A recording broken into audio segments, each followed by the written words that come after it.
শুভ সকাল। তোমরা কেমন আছো? আমি ভালো আছি। আমার ভালো থাকা হলো আমার এই 2 বছরের ছোট্ট শিশুটা। 7 বছর বিয়ের বোঝার ভার উঠাতে উঠাতে আর পারছি না, কোনো সাপোর্ট ছাড়াই। মাঝে মধ্যে ভাবি হয়তো চিৎকার করে সকলকে সবটা জানাবো। ঠেকতে ঠেকতে পিঠটা দেওয়ালে ঠেকে গিয়েছে। বাবা বলে সন্তানকে দেখ, মা বলে সন্তানকে দেখ, অথচ আমায় দেখার মতন কেউ নেই। আমার চোখ থেকে যদি 2 ফোঁটা জলও পড়ে সেটা মুছতেও আমাকেই হয়, কারণ আমি নিজে পা বাড়িয়ে ভুলটা করেছিলাম।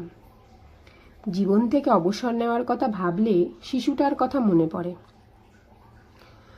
যে আমার অবর্তমানে যারা আজ আমার এই অবস্থার জন্য দায়ী তারা হয়তো শিশুটিকে শেষ করে ফেলবে। মাঝে মধ্যে তাদের নামগুলো চিৎকার করে বলতে ইচ্ছে হয়, কিন্তু ভাবি হবে কি, কিছু কি হবে বলে? না, হবে না। এটা তো তাদেরই যুগ, বলা না বলা সমান। তবে জানি না তাদের বিচার কবে হবে, আমার সময় কবে ফিরবে। এটা জানি, আমার এই ছোট শিশুটা যখন বড় হবে, পূর্ণতা পাবে, সে যেন তার বাবার মতন তৈরি না হয়।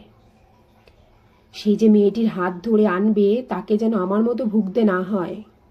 আমার সন্তান যখন অন্যায় করবে, আমি যেন সেই মেয়েটির পাশে দাঁড়িয়ে তাকে উপযুক্ত সম্মান ভালোবাসা দিতে পারি, যেটা আমি কখনো পাইনি আমার জীবনে।